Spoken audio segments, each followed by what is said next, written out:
6 GMT. And in this live stream, we will be covering the Halloween pixel demonstration, along with showing you guys what's coming up on the site and announcing the Halloween results for this year's contest. But we're going to get to each one by one, and to start us off, I'm going to go ahead and work with some pixel art.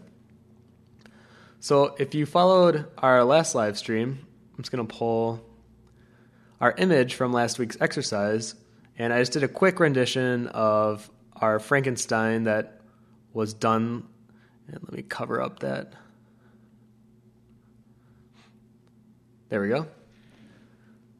And you can see how I turned the bottom left Frankenstein into a pixel art, and I'm going to show you guys how I would do that and how pixel art is different than normal art, and you have to think of it in a slightly different way than you would normal art.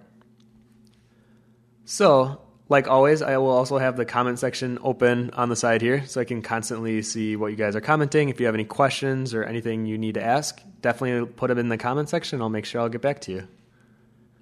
So what I'm going to do is, since I did the Frankenstein one, I'm going to show you guys how to do, let's say,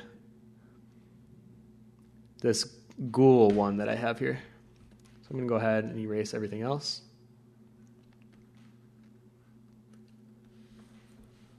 All right, so when working with pixels, it's definitely different than working on a normal size canvas. Because if I select on my pencil tool, which is the tool you use for creating pixel art, let's say I make a new layer, see, as I lay it out, it's really, really thin. And that's because you are literally drawing each individual pixel. So if I zoom into this piece, let's say go to the side here, you can see how those individual pixels start to come alive. Or not alive, but they're more visible to the eye. And then you might be wondering, well, how the heck did you get your Frankenstein to be so large when he's with individual pixels? So you could either do it with a really large square brush, but the way that I did this is originally this Frankenstein that I created was, the same size as an actual pixel canvas, which is very small. So let's say I hide this Frankie that I did. You can see how behind it I have the original size of the Frankenstein head, and it's very, very small because I worked with individual pixels. And when I'm zoomed in, you can really see that clearly. But when I go to 100% of this canvas, which is this large, that's the exact size of the actual Frankenstein pixel head. And the reason that I was able to get such a good image is because when you finish a pixel art piece, the best way to show it off is you can zoom in and either screenshot your entire screen or whatever it may be, and then just reopen it in Photoshop, crop everything else that you don't need, like the Photoshop application, the bottom banners, anything else. And then if there's a background, you can just literally paint bucket any color you want because the pixels are defined by their edge, so the background won't blend in or mix in with your actual pixel art. So just like I did the Frankenstein one, I'm going to go ahead and do the ghoul. But since I'm going to be zoomed in so far, I'm going to put the actual reference of the ghoul itself on the side here, and I'm going to zoom in to my canvas here to show you guys how I'm going to do this.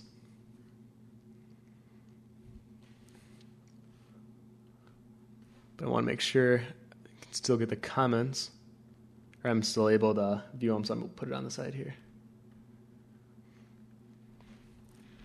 Alright, so pixel art is kind of like a second love for me for concept art. It's really fun to work with because you're specifically looking at color and lighting and how to lay them down effectively using a minimal amount of color usage. So what I'm going to do, I'll make a new layer. So I'm going to show you how I would go about even starting the ghoul.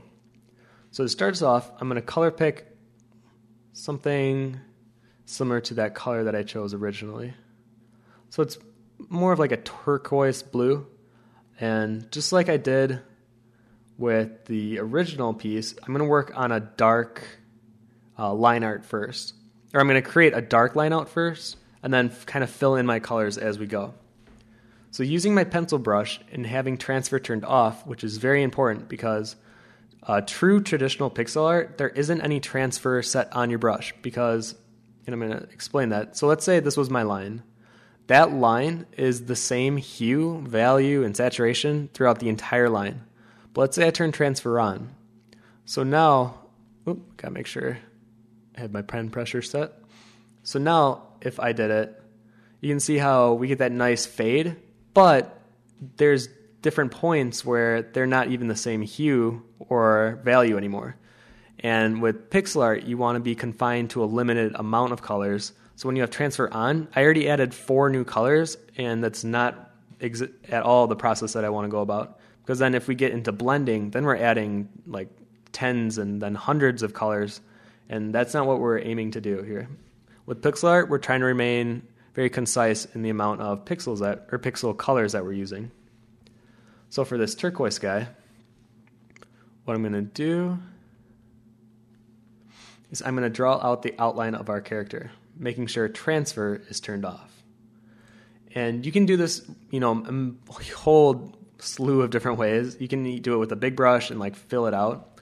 But the way I'm going to show you is the way I normally would do it, which is I just outline the actual piece itself.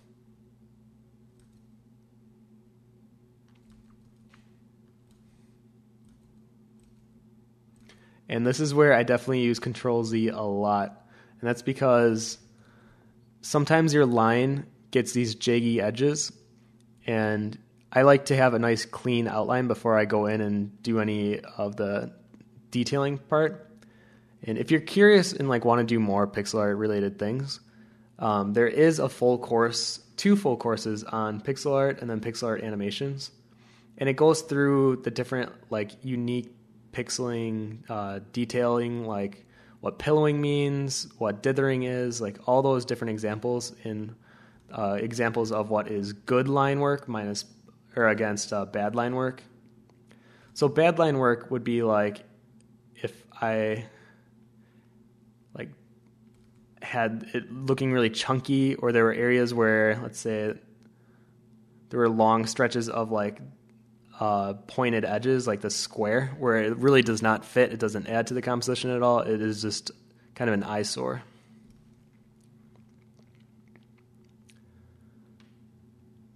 Where can I down the quality of the video? So in Twitch itself, I don't think there's an HD button. But if you're having troubles actually seeing the stream, we do save all of the streams out, and then you can watch it afterwards or on our YouTube channel, which I'll usually post the stream onto. Because I know sometimes the live stream can give people a problem, but they don't have an HD off button, as far as I'm concerned, or have found out. Yeah, you can certainly count how many times I do Control-Z. I think right now I'm up to like 14.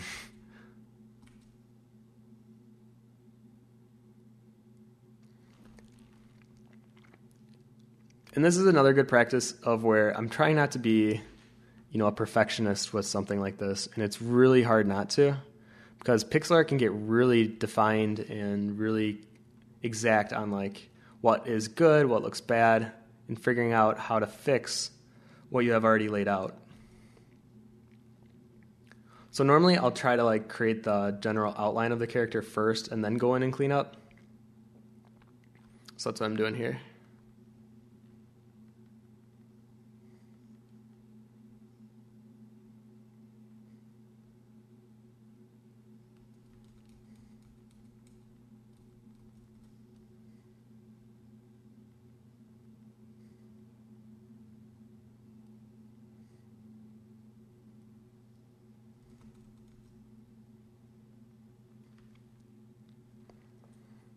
Sunsets are best when there's flaws drawn in them.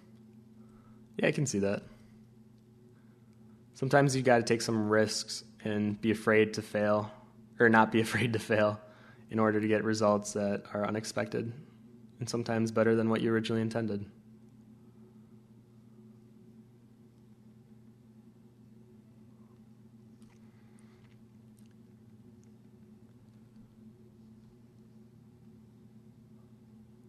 Can you also use sketch lines beneath the layer? It seems hard to get that outline just from sight.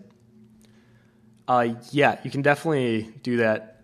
And the The thing is, though, if I wanted to draw over the actual concept itself, which I don't recommend doing because I think it's really important to get comfortable like looking at something and then visually seeing the spatial difference between like how far away the lines are, and then finding like tricks that work for you.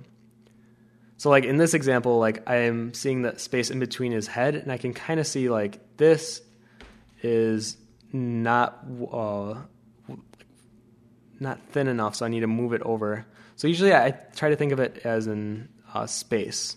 So I'm like, okay, that needs more space in between it, but the eye is really close to the edge, so maybe something more along this line is better.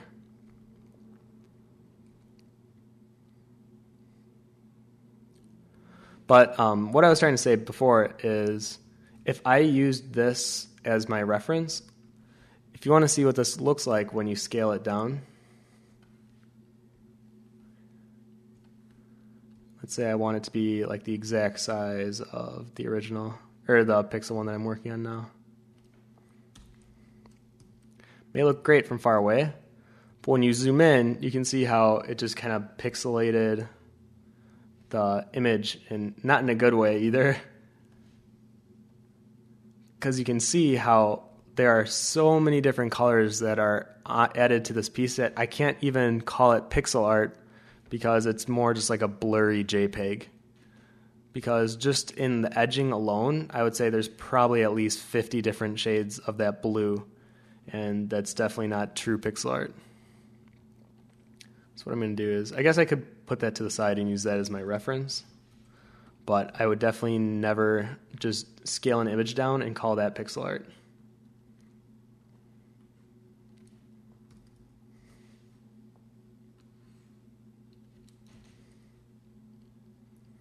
Go ahead and move my canvas over again.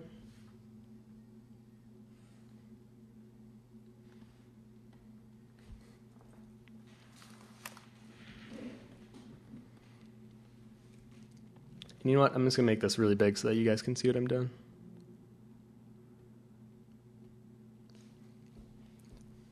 Okay, so back to our pixel guy.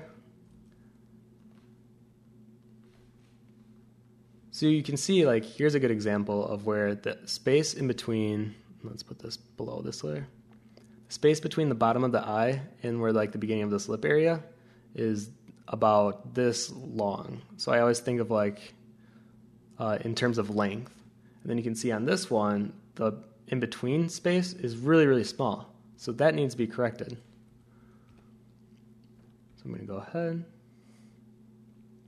and fix it. So that's why it's important to practice eyeing things out. Because I could just put this image underneath of this one and trace it, but what am I learning in that process?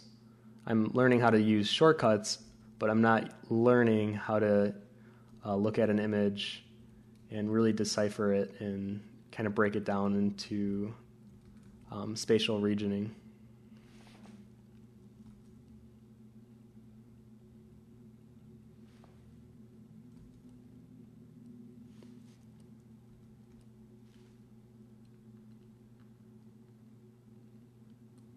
Oops, and you know what? I'm just going to move these on the side too, because I want to make sure I can see the comments.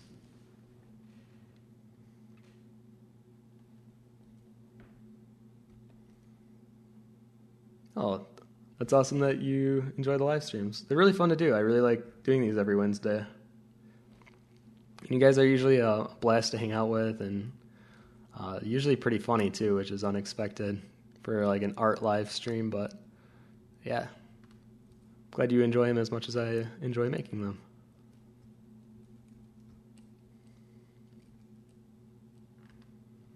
And just remember that this is only one way of doing pixel art. I mean, every pixel artist, I feel, does it in their own way. This is just the way that I usually enjoy doing pixel art. I'm going to go ahead and give him all these different holes that are supposed to represent his mouth.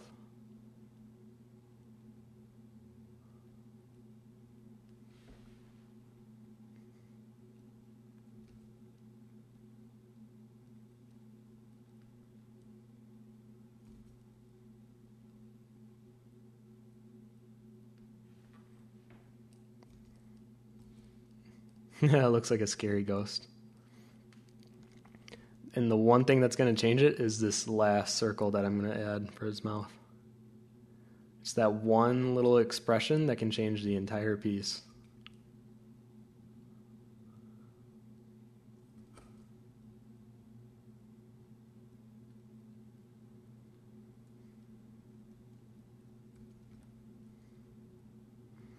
And then for the brush tool, it doesn't normally erase in a pixel form, so you have to go to the very top menu, and you have to change it from brush to pixel.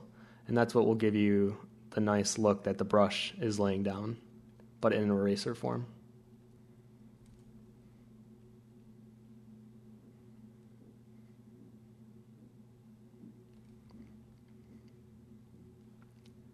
And then I'm going to leave the eyes vacant because I'm going to leave that to the actual coloring itself rather than try to block it out with this harsh outline. Because this is more or less just to lay out where everything's going to go and give me something to work with.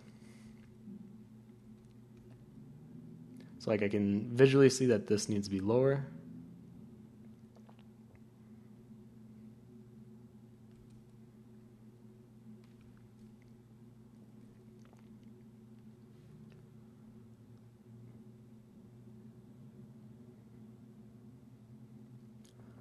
Do you love doing more of the pixel art or the full rendering art? That's a really tough question. I think I take more pride in the full rendering art because usually they take a lot longer and like I put more effort and time into them. But I really do enjoy pixel art, and actually I can show you guys really quick.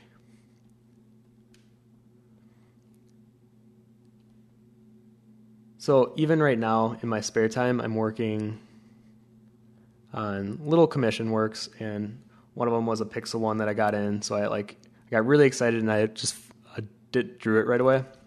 So let me zoom in so you guys can see that. So this was just a simple little pixel character, and I really enjoy working on them almost from the entire process of start to finish. I enjoy the entire process of like laying out the character, basing the colors or laying the colors down, and then using just a minimal amount of colors to create value and form. So I think that's why I really enjoy doing pixel art, but I think I take more pride in doing full rendered pieces. So I guess that would be the difference. And what's even more weird is things like this ghost and the vampire and the Frankenstein that I did for the live stream that has more of like an animation style look to it. I've found myself enjoying that even more than the realism, which was definitely my comfort zone. So it's kind of funny to see like as I do different styles and I am doing different things on what I'm enjoying more now that I'm trying new styles. But I think I will always have that love for pixel art. All right, so now I laid it all out. And this is where I really wish I could just break into a time lapse during one of these live streams, because this is where I usually get into the process of cleaning it up. And it's usually really small, meticulous things, but I think this works really well for people that are really OCD about having everything be perfect and making sure that everything has a function and a reason. So I guess as an example, and then I'll kind of work as fast as I can to clean it up so I can keep this live stream going, is this area right here. So where this comes to a point on this mouth edge, you can go ahead and use your eraser and erase it out. And if I wanted the line to be even smaller without breaking the line, and breaking the line is when there's a hole in it, so there's a gap. And breaking the line is so if I wanted a paint bucket in, it would fill in the entire ghost because I have a line break right here. So I'm going to go ahead and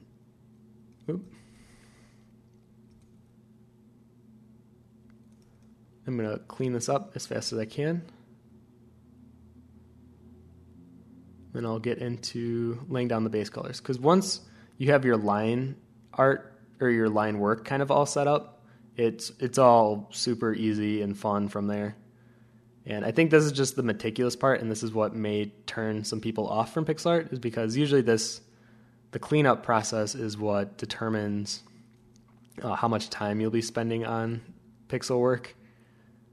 But if you can get past doing the cleanup work, it's so enjoyable to do a pixel art. And I hope you guys at least try it just to see if maybe you'll like it or not.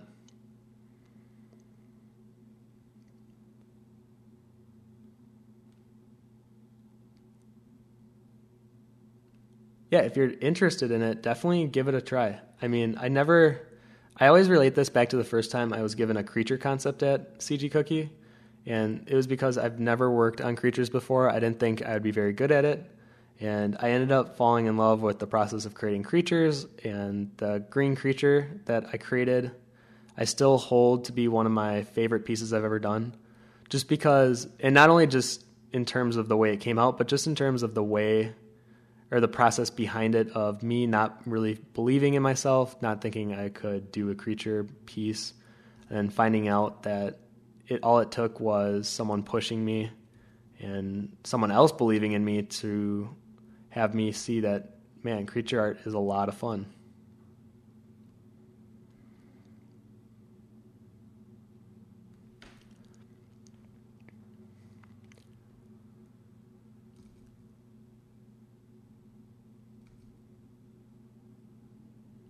Yeah, if you enjoy doing cleanup work like this, pixel art might be right down your alley because pixel art's a lot of cleanup work.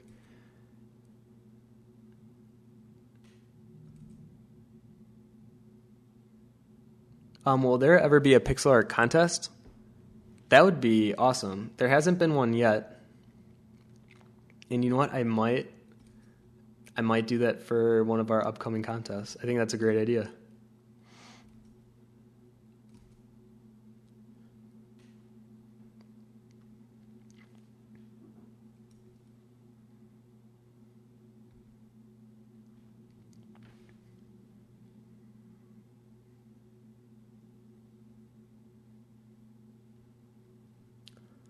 Do you save the stream so you can rewatch it? Yes. So every stream that we do on Twitch, they save it in our old library catalog, but usually I'll also upload them to YouTube. The only one I haven't gotten around to doing was the one from last week, and that's because we were having some troubles with the actual upload process, but I figured it out, so that one should be uploaded either today or tomorrow as well.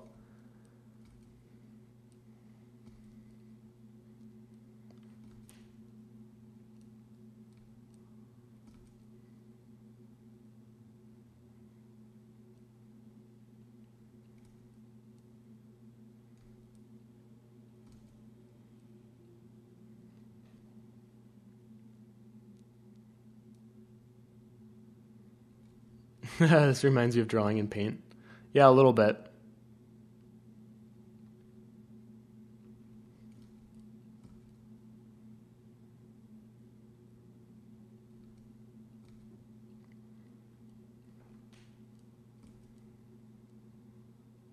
And here's another really problematic area, and it just looks sloppy.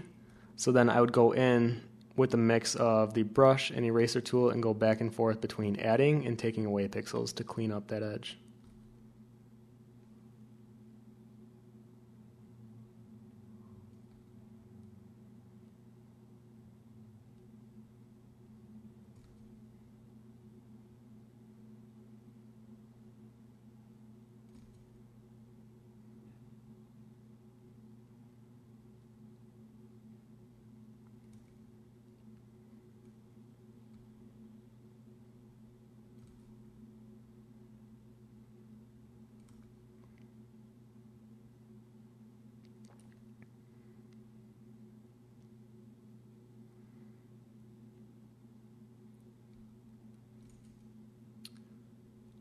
Nope, the winners have not been announced yet. I'm going to do that right after we're finished coloring this little ghost guy.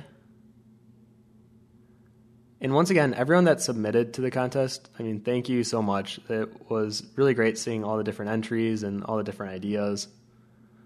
And I think that's the purpose behind the contest, is to help people that are in digital art get motivated to do it for a purpose and maybe challenge themselves, do something they haven't done before.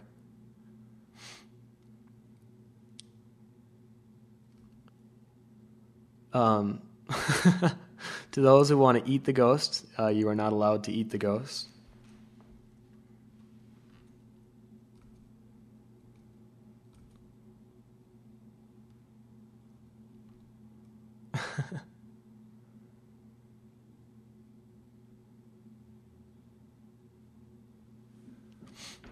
Okay, so a little more cleanup work, and then I'll get into coloring. Because this is probably the longest part of pixel art, is cleaning up the edge. And especially if you're someone that really likes it to look nice, then you'll understand how long that can sometimes take, making an edge look completely perfect. Or at least not perfect, because I don't think anything's perfect, but structured enough that it feels really clean and complete.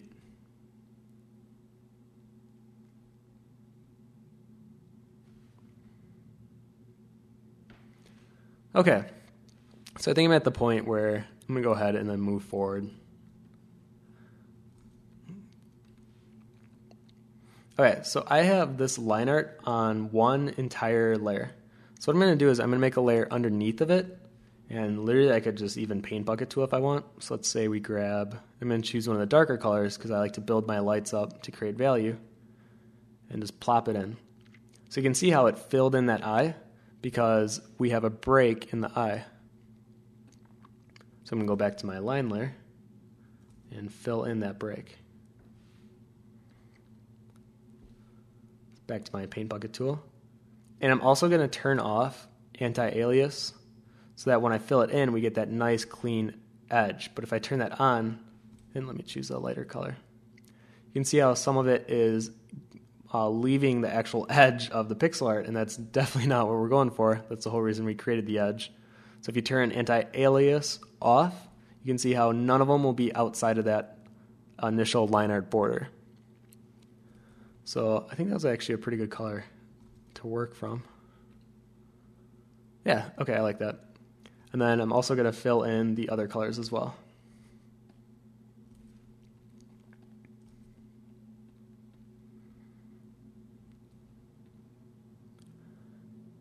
You can kind of see that almost immediately the pixel piece has much more life to it because it has the color behind it. And that's all on a single layer as well.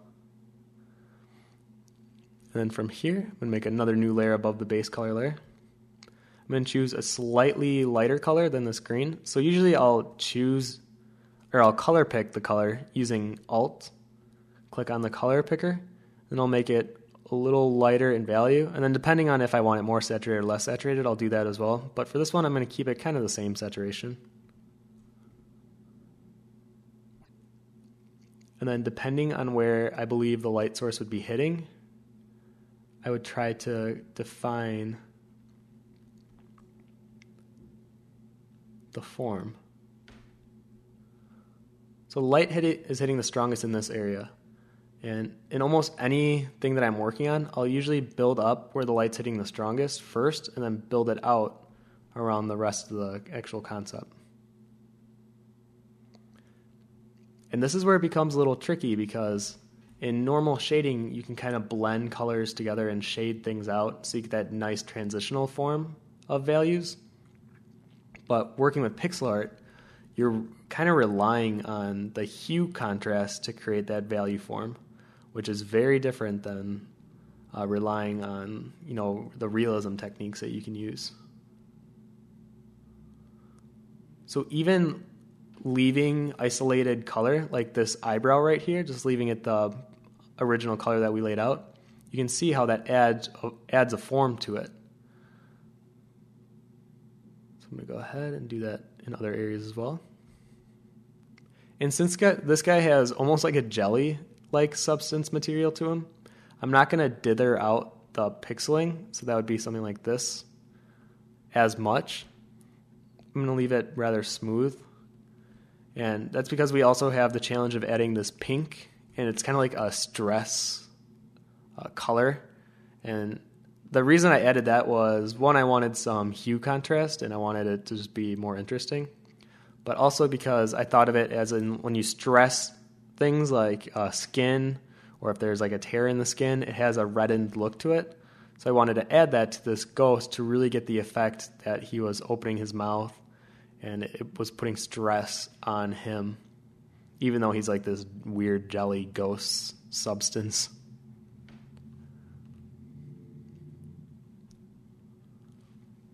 I'm going to do the same for down here. But you can see how down here it's more in shadow.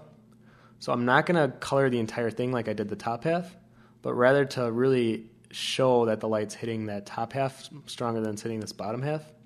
I'm going to lay out the bottom color a little more exclusive.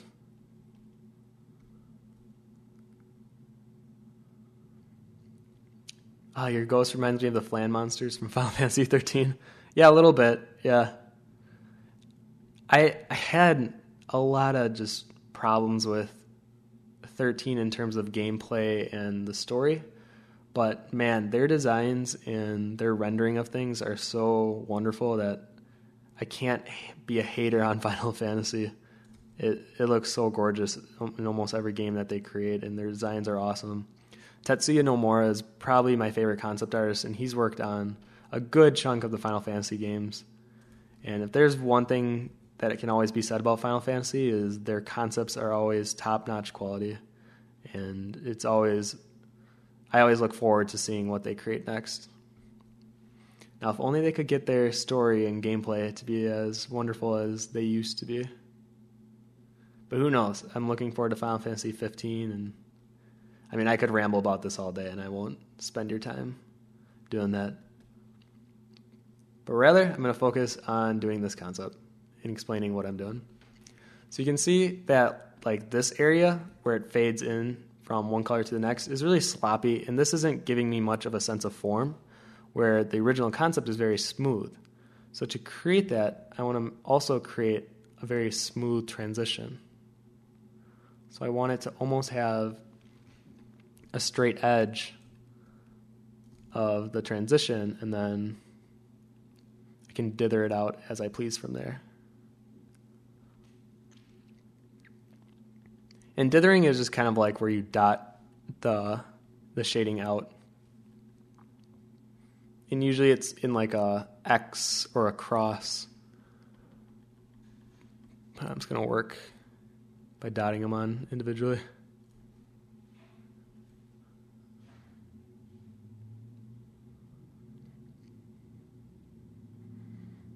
Pixel art reminds you of when you play Pokemon. I can't really say anything because I was just playing Pokemon last week.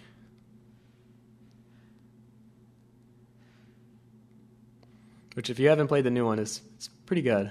I mean, the new character Pokemon designs aren't anything great in my opinion, but the way they integrated 3D and just the game in general is a lot of fun.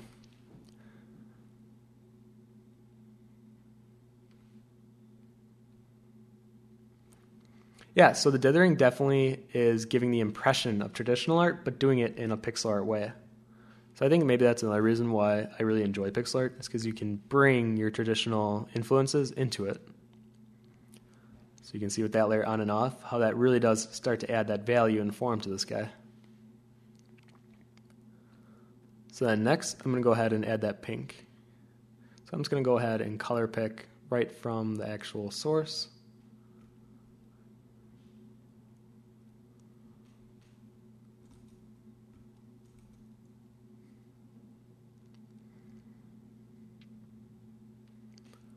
And then I'm not going all the way out to the edge, and that's because I need to make a nice transition, but rather I'm just putting it where the pink would be the strongest.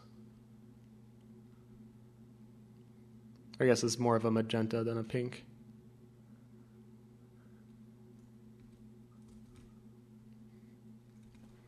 All right, so now I'm going to grab that transitional color. I think that's not pink enough, or magenta enough. I keep calling it pink.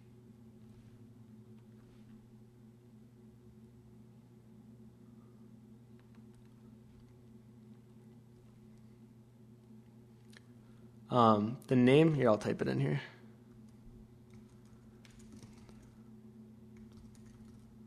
So it's Tetsuya Nomura. And, I mean, if you don't know him by name, you've probably seen one of his concepts somewhere before, especially if you know anything about the Final Fantasy franchise.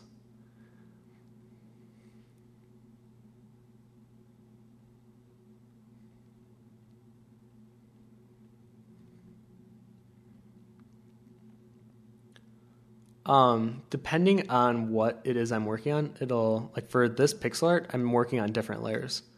But most of the times if I'm working on one of my like really rendered pieces, I tend to work on a single layer for a lot of things. So if I'm like doing a leather, like if I'm adding on, let's say, a leather satchel or something on the concept itself, then I'll do that all on one layer usually. But I'll usually add layers as I go and then merge them down into one layer.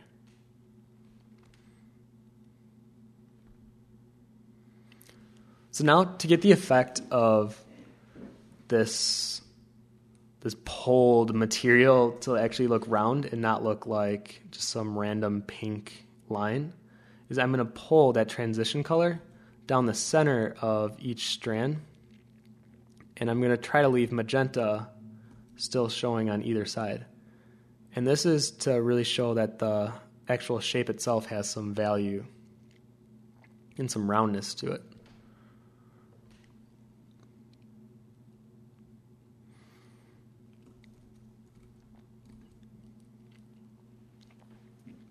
Then I'm going to add one more transition color.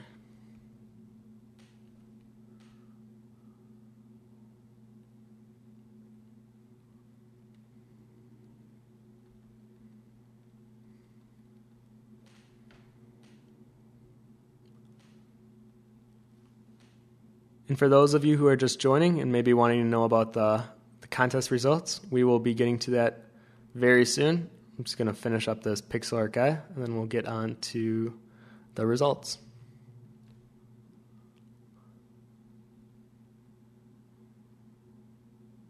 What's the maximum color amount that I like to work in pixel art? So that's another one where it depends on what it is I'm working on. So something like this would probably be very little compared to like a character that has a full range of color. And I guess I usually try to think of each color. So like this pink, I'm not going to use more than 4 colors to create the whole transition. Well, actually only 3, and then I'm going to use the 4th color is going to be my highlight. And then same with the blue material that the ghost is made of, I'm only going to be using 3, and then the 4th one will be the highlight. So I guess I'd never really thought of it, but I do work in terms of 3s when I think of pixel art. And yes, my brush is at 100% opacity with no transfer turned on, and that's so that I can get that nice hard edge, and I'm not adding colors by having my transfer turned on. And you can see what that pink looks like now. And then the very last color, like I said, is I'm going to be adding a highlight. So let's say I'm going to make it close to white, but not quite white. I'm going to change it to that magenta color, so some of that color can bleed through. And I'm going to use this very, very sparingly. And this is just to show the highlight, then that this object has a rounded point to it and that it has a glossy material. Because I don't want to just add highlights, just to add a highlight. I actually want to have some reasoning behind it. And you know what? Even these highlights are just a bit too strong for me. I'm going to turn them down.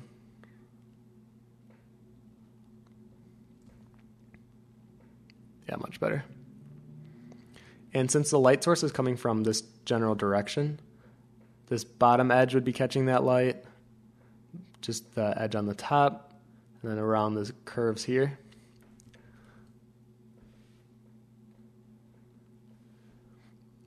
And that's actually something else I should be working on, is the second blue color before I get into the highlighting process. So you know what? I'm going to even delete that highlight layer so that it doesn't confuse you guys. All right, so now I made a new layer. Now I'm going to make one more blue adjustment. So like what we just did. A little lighter in value, and then add on my final blue layer.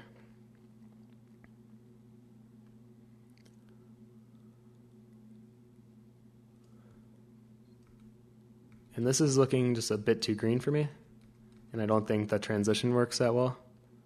So I'm going to go ahead and change that.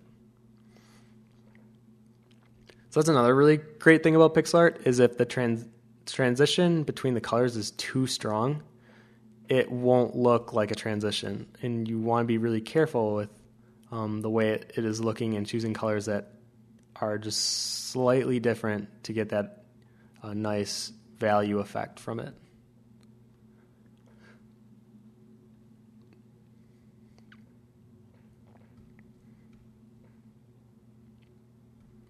And normally when I work in pixel art, I work really fast. So I'm usually like not worrying about how much I'm slopping it on, and I usually clean it up for last.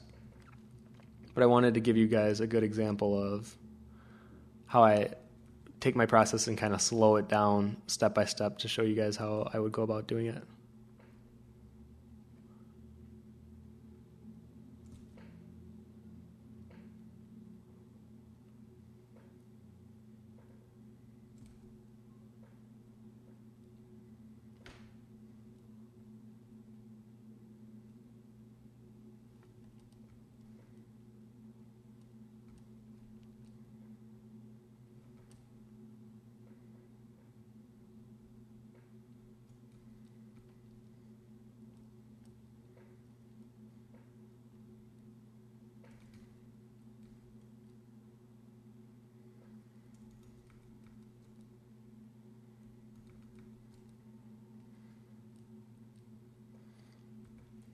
And lastly, I'm going to make sure I get on top of this little shoulder wrinkle that we got going on here.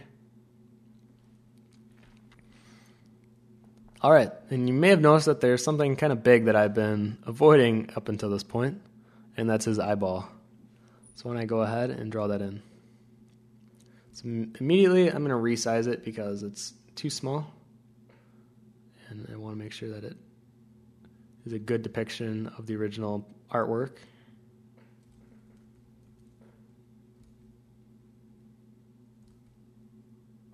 There you go, much better. So what I like to do is I like to reuse the same colors that I already have in the piece. So I'm just going to grab that deep magenta to act as my first eye color.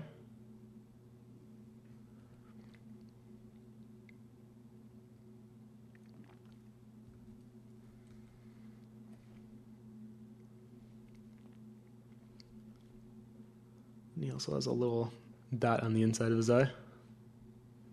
And I'm going to grab that lighter pink to kind of give it some transitional coloring.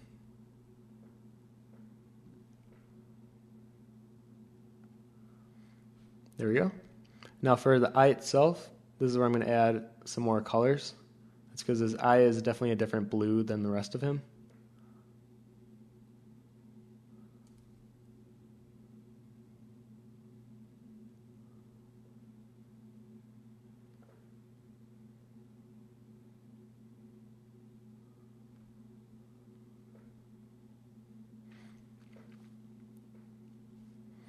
All right, so now I'm at the point where I'm going to go ahead and I'm going to add the highlights like I was just doing a second ago. But usually I like to save my highlights for the very last, so I try my best not to jump the gun and add my highlights too soon. So now I'm going to go ahead, make a new layer. I'm going to grab this background gray because I think that'll do better for my highlights than the color white. And you can see how it's probably like a 30% gray, and I'm going to even move it down. I'm going to move it down to maybe like 35-40% gray. Or no, that blends in with the eye color too much. I'm going to stick with that 30. And, well, I guess I should say for the eye itself, I usually do like using a pure white. So the actual highlight point, I will use a pure white. And maybe like some specular around the eye.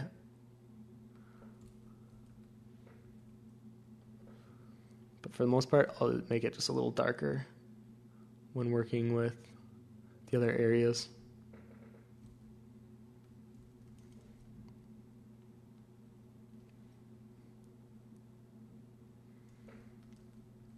Yeah, there's no pencil dust, no eraser dust.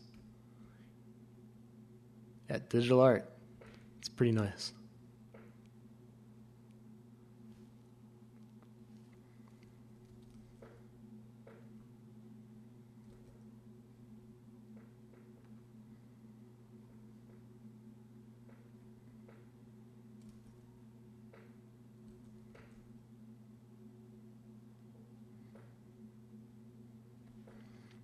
like I said before, I'm laying this down very minimally, and you can see how just the little dot that I'm adding in these different areas really add an effect to it. So I'm going to be very careful that I'm not over adding it and that I'm placing it in places that I feel would bring either value or there's reasoning behind placing it down.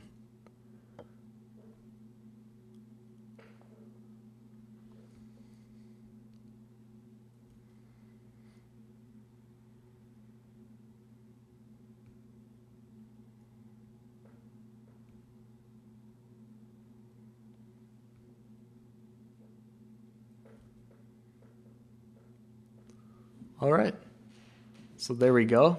And then from here, I might add some different areas of transition, or I might clean it up.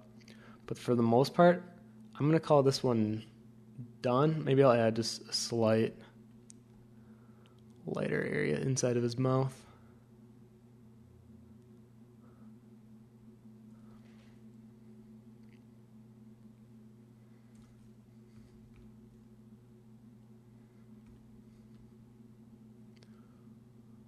For the most part, we are good to go. So now we can get on to the actual Halloween contest results. And, oh, you know what? Before I do that, whenever you want to save out a pixel art, if you save it out, it's going to save out at, let's see, where's 100%? At this size. And this is obviously very small. You can barely see what I even have here. So like I said, there's a trick you can do of just screenshotting and then cropping out everything else. Which, you know what, just for example purposes, I'm going to go ahead and do. So I'm taking a screenshot, and with the Mac, it's Command-Shift-3. Minimize that.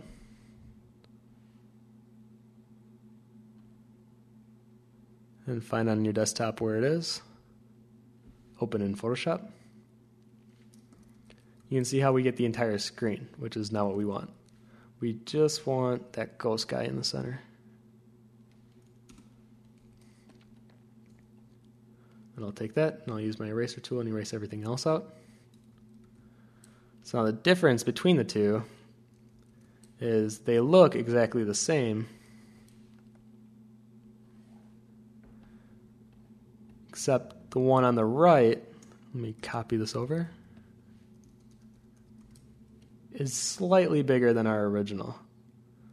So you can really see the difference here if I lay them side by side.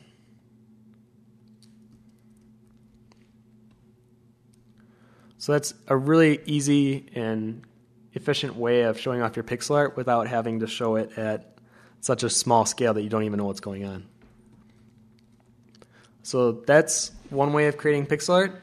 It's definitely a fun medium that you should try, especially if you've never done it before. And it's really easy and it's fun, so give it a try. And we have a whole course on it that you can check out on Concept Cookie. And then if you really enjoy pixel art, we have a whole animation course with pixel art where you can take your pixels and animate them. Okay, so now that we're coming to the end of the actual drawing session, I can give you guys one more thing before I announce the winners. So the first thing I can tell you is that we have 2 more environment tutorials coming to you soon, and one of them will be coming to you very soon, and I'm hoping it'll be kind of a nice surprise. And the other thing is something else that I have been working on lately, and I'm just going to give you a sneak peek of the banner, but I'm not going to tell you guys what this is for yet. Just know that we've been working hard to create something, and hopefully you will be interested in joining it. But as of that, let's go ahead and let's show off the winners. So here we go.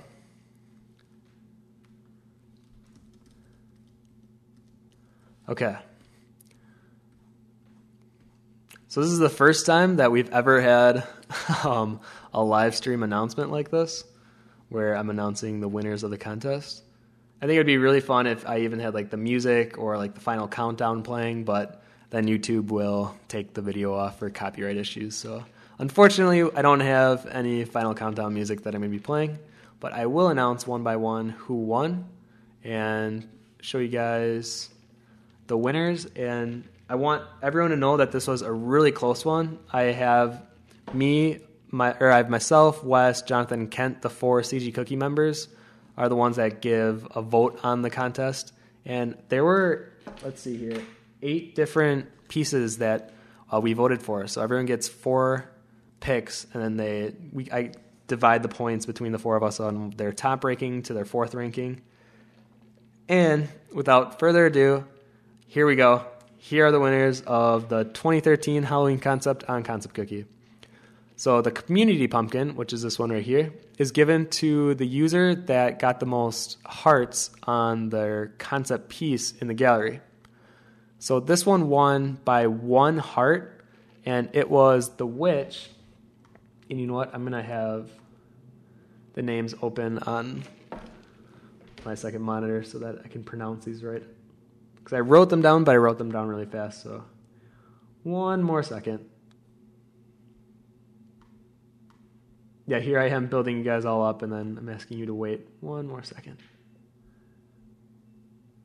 And I am really amazed at how many entries there were for this contest. And we do these seasonal, so the next one will be probably in December. So if you didn't get a chance, or if you didn't have time even to enter this contest, just know that we'll have one in like 2 months, and that you are more than welcome to join. There's no entry fee, obviously. And usually the seasonal ones like Halloween and Christmas have to deal with winter or Halloween, but I definitely think I'm going to throw in a pixel art contest in there as well. I think that's a really great idea. Okay, there we go. So now I got all 4 of them pulled up. So the community pumpkin, and the one with the most votes that got 29 likes, is it? 30 hearts, is Come Here Kitty Kitty by Nama Saya Elwin. And that's this one right here. And then the 3rd place pumpkin, so the one that gets this beautiful bronze crafted pumpkin, and is an artist that I personally enjoy a lot.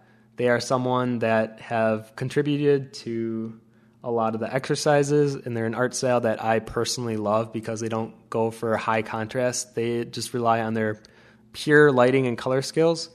And this person also submitted to the Blender contest into the same contest. And the winner of our 3rd place pumpkin goes to Shrapnel for her interpretation of Frankie. And this was a really cool one. I really appreciate the color and lighting designs. And it's simple yet so effective. So I want to give a big shout out to her, or to him.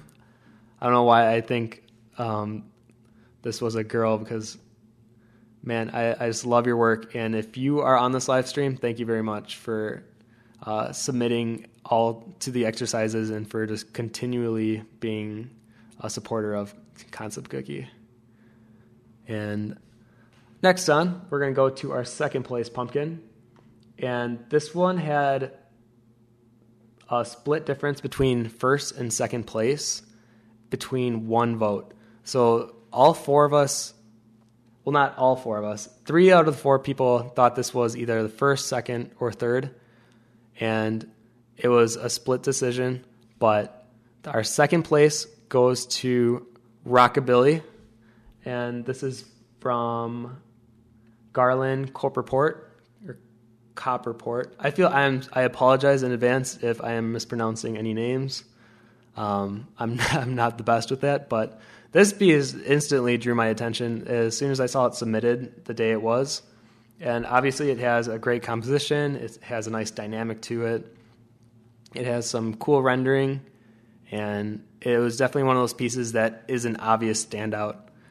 So congrats again, and on to our very last one. And this is one that it caught my attention immediately, and it is something that I feel is really complete. And you know what, without further ado, why don't I just get to it? So our golden pumpkin and the winner of this year's Halloween contest goes to Frankenstein from Mikey. And this one is just a great piece. Like it nails the concept from start to finish, and they went for a style and stuck with it all the way through, which is something I really appreciate. And it obviously captures your attention. There's a lot of thought behind it. There's a scene that you're engaged in, and just the intense look on Frankenstein's face of lighting this pumpkin, and it means so much to him. And he carved out this little funny face. Even though it has a cartoonish feel to it, I feel it was executed so well that's the reason this is the winner. And I want to give a big congratulations out. But I want you guys to know that there were 5 other pieces that literally were on the top ranking, and these were just 3 out of the 8 that got the most votes. But it was a close run. So thank you guys all for entering, and I am going to be making a nice little Halloween post for this so that we can go more into detail and show the other runners-ups. But yeah, I want to thank you guys for coming to the stream, and we do these every Wednesday at 2 o'clock, 2 p.m. I should say, -6 GMT, and the topic or the subject that I'll be working on will be posted on our Facebook page about 2 hours beforehand. And lastly, I want to thank you guys all for entering this Halloween contest. Like I said, it was great seeing all the entries, and I hope you guys have a happy Halloween. So thanks again for coming to this stream, and we'll see you guys later.